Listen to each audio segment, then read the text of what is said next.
कभी ऊपर तो कभी नीचे, आखिर कब खत्म होगा सोने चांदी का ये रोलर कोस्टर? जानिए क्या है बड़े दांव लगाने वालों की असली चाल। पिछले कुछ हफ्तों से सोना और चांदी की कीमतें किसी तय दिशा में नहीं चल रही है। क्या डॉलर की मजबूती, बॉन्ड यील्ड और जियोपॉलिटिकल तनावों के बीच ढुलमुल रवैया जारी रहेगा, या अब मार्केट कोई निर्णायक कदम उठाएगा? इस पर बात करेंगे पृथ्वी फिनमार्ट के कमोडिटी डायरेक्टर मनोज कुमार जैन से। मैं हूं कमल शर्मा। मनोज जी, आपका स्वागत है मोलतोल में। नमस्कार कमल जी। जी नमस्कार। मनोज जी, अभी सोने और चांदी में ये रेंज बाउंड मूवमेंट कब तक चल सकता है? हालांकि आज हम देख रहे हैं कि भारतीय बाजार में काफी गिरावट है। बिल्कुल कमल जी, हम देख रहे हैं कि ऊपरी लेवल से यहाँ फिर एक बार मुनाफा वसूली आते हुए नजर आई है। सप्ताह की शुरुआत कल पॉजिटिव नोट पर हुई थी और कल हमने अच्छी बढ़त सोने और चांदी की कीमतों में आते हुए देखी थी, लेकिन शाम के सत्र में ऊपरी लेवल से जो मुनाफा वसूली का दौर चालू हुआ वो आज के सत्र में भी यहाँ पे देखने को मिल रहा है। दो तीन मुख्य वजह है। पहली तो यह है कि हमने डॉलर इंडेक्स में एक बड़ी बढ़त आते हुए देखी और डॉलर इंडेक्स अब 3 महीने के उच्च स्तर पर ट्रेड कर रहा है। साथ ही यूएस के 10 साल के बॉन्ड की दरें भी 4.10% के स्तर को फिर एक बार पार करती हुई नजर आई है। उसी के साथ हमने यूएस और चाइना के बीच में जो ट्रेड वार्ता पॉजिटिव नोट पे समाप्त होते हुए देखा था, उसका भी कुछ असर यहाँ पे सोने और चांदी की कीमतों में मुनाफा वसूली के रूप में देखने को मिल रहा है। हमारा मानना है कि ये सप्ताह और यहाँ पे एक थोड़ी सुस्ती का जो माहौल है वो सोने और चांदी में बना रह सकता है। और इस सप्ताह यूएस नॉन फार्म पेरोल के जो डेटा आएंगे वहां से फिर एक बार मार्केट को जो दिशा जो है वो मिलती हुई नजर आएगी। तो हमारा मानना है कि इस सप्ताह और थोड़ी यहाँ पे वॉलेटिलिटी जो है वो सोने और चांदी में बनी रह सकती है कमल जी। जी, तो क्या फेड की नीतियां या डॉलर इंडेक्स ही इस अस्थिरता की सबसे बड़ी वजह है मनोज जी? देखिए, फेड की हम कह सकते हैं कि थोड़ी अनसर्टेनिटी रही जब फेड ने ब्याज दरों में 25 बेसिस पॉइंट की कटौती की, लेकिन उन्होंने वहां पे दिसंबर पॉलिसी मीटिंग में रेट कट को लेकर के एक अनिश्चितता जाहिर की। उसके चलते मार्केट ने थोड़ा नेगेटिव रिएक्शन दिखाया। लेकिन अगर हम प्रीवियस मीटिंग्स को भी यहाँ पे देखें कमल जी, तो कभी भी उन्होंने जो पिछली मीटिंग में भी जब ब्याज दर कटौती की थी, तो वहां पे अगली मीटिंग में कटौती के कोई साफ तौर पर संकेत दिए नहीं थी, बावजूद उसके उन्होंने वहां पे 25 बेसिस पॉइंट की कट की। अभी हम देख रहे हैं कि यूएस में यहाँ पे लंबे समय से शटडाउन जो है वो जारी है, तो उसके चलते जब यूएस में शटडाउन वहां पे ओपन होगा तो जो डेटा आना शुरू होंगे यूएस के, कहीं ना कहीं वो वहां पे इकोनॉमी को एक कमजोरी दिखाते हुए नजर आएंगे। और उसके चलते यूएस फेड जो है ब्याज दरों में अपने कटौती के निर्णय को आगे भी बरकरार रख सकता है। तो हमारा मानना है कि शॉर्ट टर्म में यहाँ पे थोड़ी मुनाफा वसूली जरूर मार्केट में देखने को मिल रही है, लेकिन ओवरऑल जो फंडामेंटल्स है वो अभी भी मजबूत है।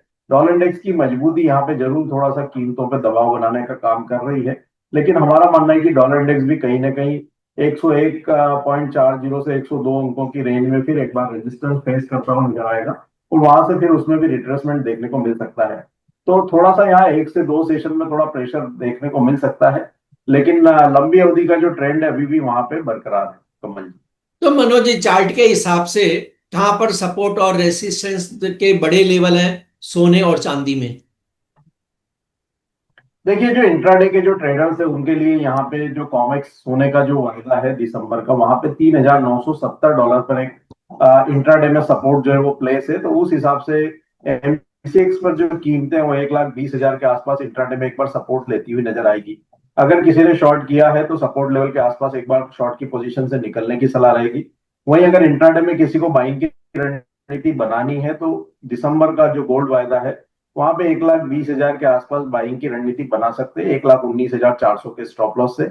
ऊपर में हमारा मानना है कि फिर एक बार कीमतें 4,010 से $4,015 के स्तर को कॉमेक्स में टेस्ट कर सकती है। उस लिहाज से भारतीय बाजारों में 1,21,000 से 1,21,200 के स्तर देखने को मिल सकते हैं।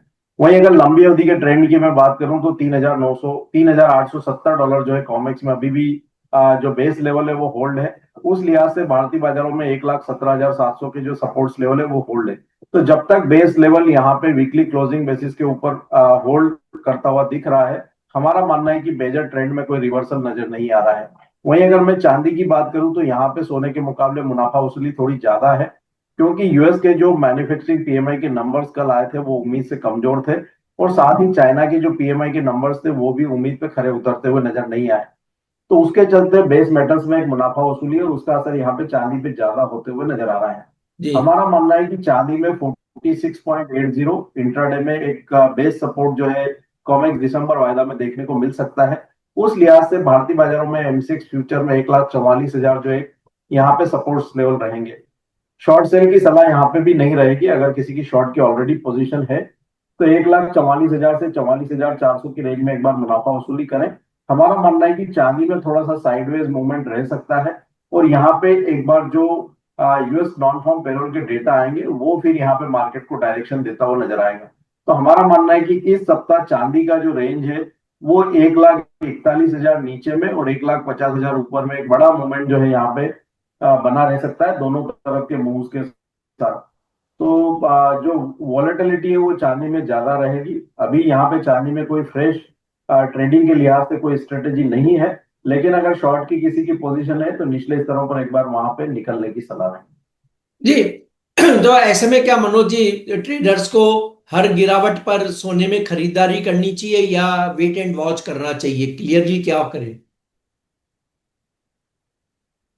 देखिए, ट्रेडर्स के लिए मैंने इंट्राडे के जो सपोर्ट्स लेवल और बाइंग के जो लेवल्स है वो बिल्कुल सुझाए हैं। और लंबी अवधि के जो निवेशक है कमल जी, मेरा मानना है कि यहाँ पे जो भी गिरावट आ रही है वो उनके लिए फिर एक बार निवेश का मौका दे रही है। तो जो लंबी अवधि के निवेशक हैं वो स्टेगर्ड वे में यहाँ पे बाइंग सोने में बनाए रख सकते हैं। हमारा मानना है कि यहाँ पे जो इनलाइन जो फंडामेंटल से मजबूत है और ट्रेंड है वो लंबी अवधि का पॉजिटिव अभी भी बना हुआ है। और ये अभी से मेरा मानना है कि अगले एक साल तक जो सोने की कीमतें हैं वो इंटरनेशनल मार्केट में लगभग $5,000 तक पहुंच सकती है और भारतीय बाजारों में लगभग 1,38,000 और 1,50,000 के स्तर को टेस्ट कर सकती है। तो जो लंबी अवधि के निवेशक है वो गिरावट में अपने निवेश को जारी रखें। और ट्रेडर्स के लिए हमने निवेश की जो ट्रेडिंग की जो रणनीति है वो ऑलरेडी आपके यहाँ पे डिस्कशन में सुझाई है। जी मनोज जी, आपकी मॉर्निंग रिपोर्ट में एक बात थी कि सोना मेक या ब्रेक लेवल पर है। असल में होगा क्या? देखिए, मेरा मानना है कमल जी की शॉर्ट टर्म में यहाँ पे $3,870 एक मजबूत सपोर्ट जो है वो सोने के लिए रहेगा। और अगर किसी कारण से वो सपोर्ट लेवल ब्रेक होता है, मे बी यहाँ पे डॉलर इंडेक्स में बहुत ज्यादा बढ़ोतरी आ जाए या यूएस और चाइना के बीच में फुल ट्रेड डील जो है यहाँ पे हो जाए, तो ऐसी कोई संभावना बनती है तो फिर उस केस में अगर बेस लेवल 3,870 टूटता है तो 3,550 का जो अगला लेवल है वो सोना टेस्ट कर सकता है, लेकिन उसकी संभावनाएं काफी कम नजर आती है। तो मेरा मानना है कि $3,870 अभी वर्तमान में एक मजबूत सपोर्ट लेवल है।